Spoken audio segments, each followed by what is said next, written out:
I know you're still digesting this game a little bit, but what kind of sticks out to you in terms of the difference in the outcome here? Just the turnovers, you know what I'm saying? Can't win if they +3 on the turnover margin like that. And that's really it, you know. I feel like we played hard, offense, defense, special teams, but it's just the turnover, you know, that's the difference in the game. I have to ask about the scrimmage with A.J. Brown. What did you take away from that? You said, well, I take away from what? The sort of fight, I guess, with A.J. Brown. I mean, I want to know. It is what it is. The way that we live is not for everybody. We're going to run and put our bodies on people in a violent manner. I love the way she move it, shake it on me. When she cry for him, and shawty is a winner. You can tell that shawty's on. You know what time it is. It's time to come out. I love the way she move it, shake it on me. Oh man. Good morning. It is the next day after the Washington Commanders get absolutely destroyed in the NFC Championship. And it's an absolute gut punch. I still feel really bad because it's like, not that we lost, but it's more so how we went out.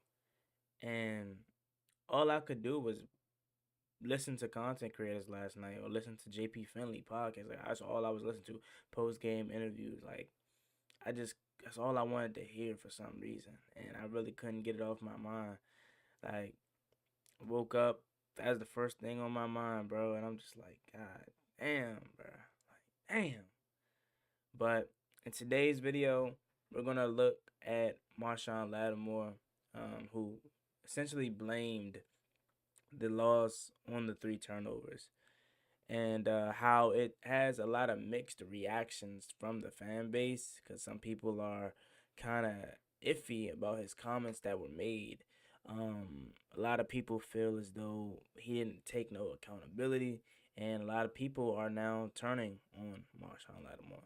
So without further ado, let's get straight into today's video. Before we do, make sure you guys go down below, leave a like on this video, subscribe to the channel if you are new, turn on post notifications so you get notified when I upload new videos like this to the channel. We're on the road to 9,000 subscribers, so it'd be greatly appreciated if you haven't reached that goal as soon as possible. Thank you so much. Let's get straight into today's video. So again, yesterday the Washington Commanders suffered a absolute gut punch of a loss to the Philadelphia Eagles, and lost an NFC Championship. And the thing about it is, man, like, it's football. You only gonna have one winner. And I knew us losing when we had a possibility, but I didn't expect 55 points to get hung on our head, honestly speaking. And the reason why this 55 hurts a lot, because if you look at the final score, you'll say, oh, man, damn, Philly just dogged them. They just drubbed them. Like, that was just no contest. And that's not the case. That wasn't what happened. Washington was very much in this game. Washington very much had opportunities to threaten to win this game and get back into this game. And it was just a bunch of self-inflicted wounds. And we did a lot of uncharacteristic things, and we haven't done, quite frankly, all season or all postseason long. Come on, we're the team that forced 5 turnovers and didn't have turnovers last week versus Detroit. That's how the hell we won. You know what I'm saying? Then the following week versus Philly, we're the team turning the ball over, playing undisciplined. You know what I'm saying? Like, in the moment, yesterday, I was pissed. I was like, what the hell is that call on Mike Sanders still? But after looking at it, Mikey, come on, bro. You can't, bro. We can't have that again, especially this crew. Like, this crew that we knew eventually was going to get involved. You can't have those kind of plays, man. You know what I'm saying? And that would have been a third down stop. Would have got off the field. You know, that third down for Devontae Smith. That wasn't a penalty, bro. That was BS.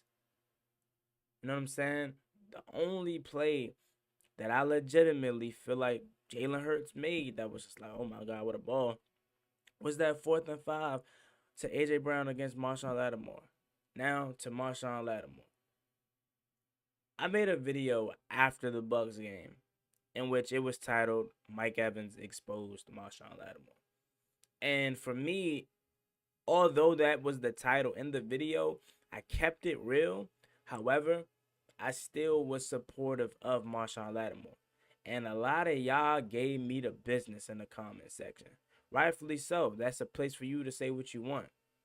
But now, you fast forward just 2 weeks later, and now a lot of y'all have flipped on Marshon Lattimore and don't want him back next year, and he's trash, and he's not the same, etc.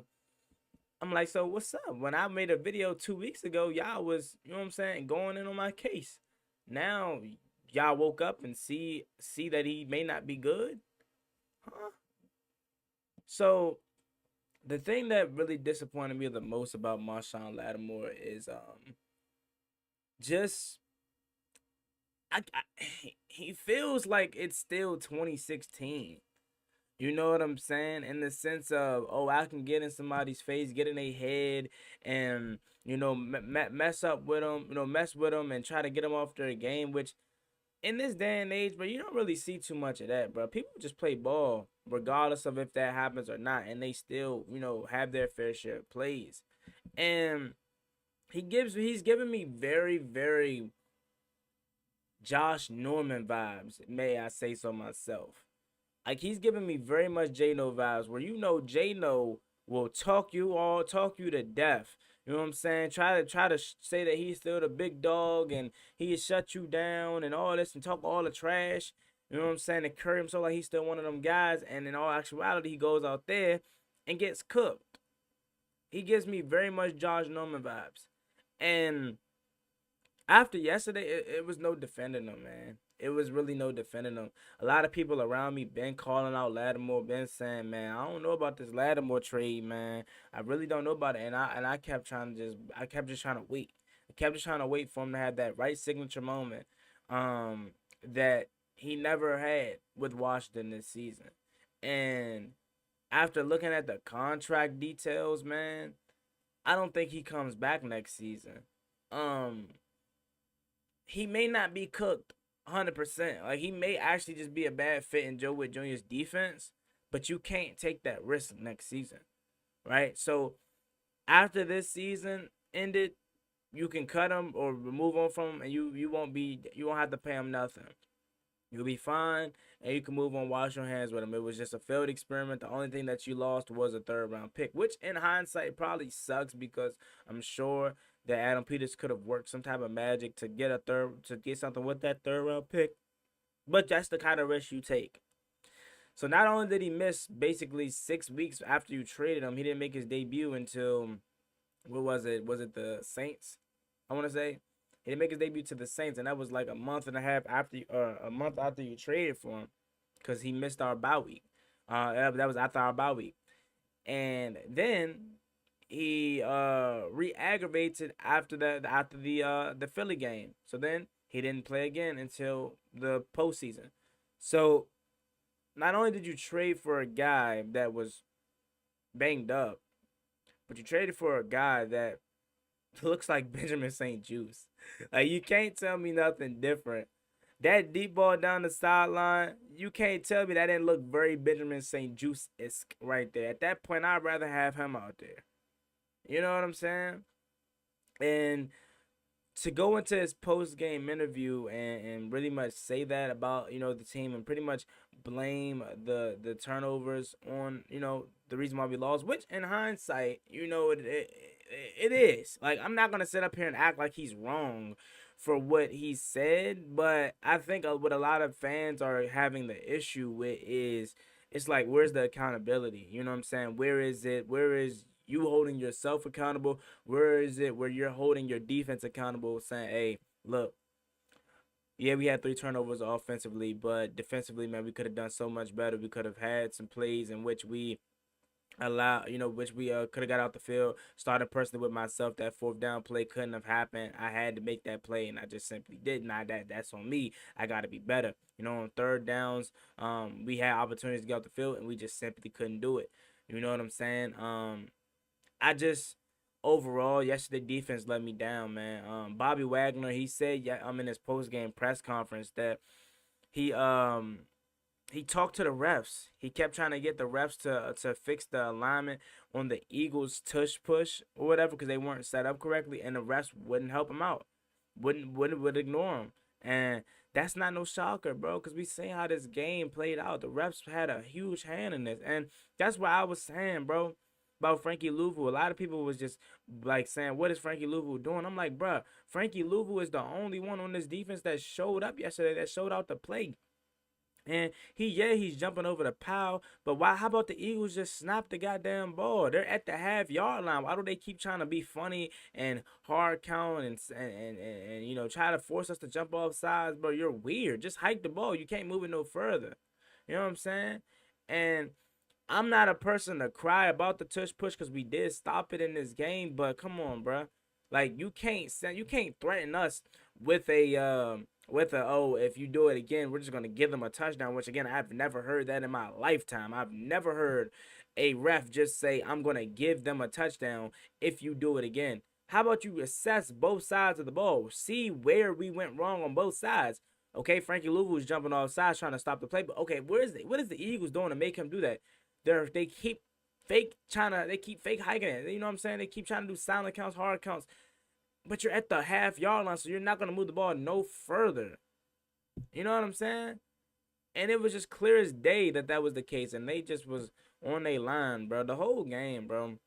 Tyler Biadasz getting poked in the eye by Jalen Carter, they don't call it. You know what I'm saying? And I don't want to hear, oh, he was wrestling with him too. He almost knocked him in the face first. Well, look, Marshon Lattimore and AJ Brown went at it, and Marshon Lattimore's helmet came off. And what happened? They called the flag on Marshon Lattimore. Not offsetting both sides, not calling on both players and offsetting the penalties. They just call it solely on Marshon Lattimore. Out of here, bro. That's BS, bro. That's trash. You know that. Crucial penalties. I hate the fact that refs get influenced by a player just yelling, getting up, "Hey, what's the flag?" Like that's what they did on the Jeremy Chin one, on Dallas Goedert, bro. They didn't initially call the flag on Jeremy Chin, but the backside ref threw a flag in late after Dallas Goedert got up crying, bro. And look, I'm not one to blame the refs. But if you can't be real and say they didn't have a hand in this outcome, come on, bro. I can't have a conversation with you. Yes, I'm taking accountability. I'm acknowledging the fact that, yes, we did turn the ball over 3 times. But there were penalties galore where it's like, come on, what the hell? What is that? What are we doing? Why are you calling that? Why are you not calling it on both sides? And simply, that's just because we were in Philly, man. We knew what we were going up against. That crew is 6-0 against with Philly, as their ref crew, man. It's that simple, and it don't help no better that our offense, and defense really just couldn't give Jaden Daniels and the offense no help. Because I guarantee you, even with all of the turnovers and penalties and everything that happened, we would have still been in this game had we had none of those turnovers. Because every time 5 got the ball, they didn't stop him. They didn't slow him down. They didn't do none of that shit. We literally hurt ourselves every single time. You know what I'm saying? So it just sucks because the way we went out is not how we've been playing all season long. And you could tell Dan Quinn was pissed. You can't sit up here and blame nothing on Dan Quinn or Cliff Kingsbury. I mean, I didn't like how Cliff Kingsbury didn't try to establish the run early on or stay a little bit balanced. You could say that, but overall, we still had plays to be made. We didn't make the plays. Joe Witt Jr. is the only one that I'm questioning, and it's simply because of his game plan. I would have ran man coverage the whole entire game, made Jalen Hurts make a read and beat you, and I would have blitzed his ass the whole entire game because he clearly ain't healthy. He clearly can't make a decision when there's pressure in his face. Every single time we sent pressure at him, he folded. This man had 13 seconds to make a decision and decided and still went down for 2 yards, bro. He's not good, bro. He's an average. He's a number 8 through 10 quarterback in the league. So he's solid. He's not complete garbage, but he's not like somebody that you should be respecting in the sense that we did, where you're sitting back in soft zone coverage, 10 yards off the ball, allowing Dallas Goedert to just run up 5 yards, AJ Brown to run up 5 yards and turn it up into 10. That I just didn't like the game plan yesterday, man. I felt like it was too respectable for a team that quarterback isn't elite like that, bro. Isn't elite like that. There were costly penalties. There were costly mistakes that we had yesterday. And it's ridiculous. You can say a missed face mask. You can say Reed Blankenship should have been flagged because he went down and tried to hit Jaden Daniels on the helmet. You know what I'm saying? It's so many mistakes and flags and plays that you could point to for this team, that the reason why we lost. But more of the story, as you can see by the title of the video, though, is really about Marshon Lattimore. How do y'all feel about him, man? Leave it down below in the comment section. Have y'all given up on Marshon Lattimore? Do you want him back next season? For me, I was all in on having him back next year until I looked at the contract. And it's just no way you can have that back next year. I'm not going to lie to you. He's due $16 million next year. And I just don't think you can pay that much money to a guy that you don't know if he's right in this scheme. Now, again, the benefit of the doubt that I would give him is, okay, let him get a whole offseason to heal and see what he has. But you may not be able to afford that, man. $16 million to a 29-year-old cornerback, 30-year-old cornerback, man. I don't know, man. That's just me. That's just me, man. I really don't know. You know what I'm saying? There were a lot of iffy calls, but it is what it is, man. It is what it is. And we're in off-season mode now, and we'll have to talk about mock drafts. But anyways, though, man, it's always been boy Juan Gotti. Make sure you like, comment, and subscribe to the channel. We're on the road to 9,000 subscribers, so we greatly appreciate if you can reach that goal as soon as possible. Catch y'all a little bit later. I'm out. Peace.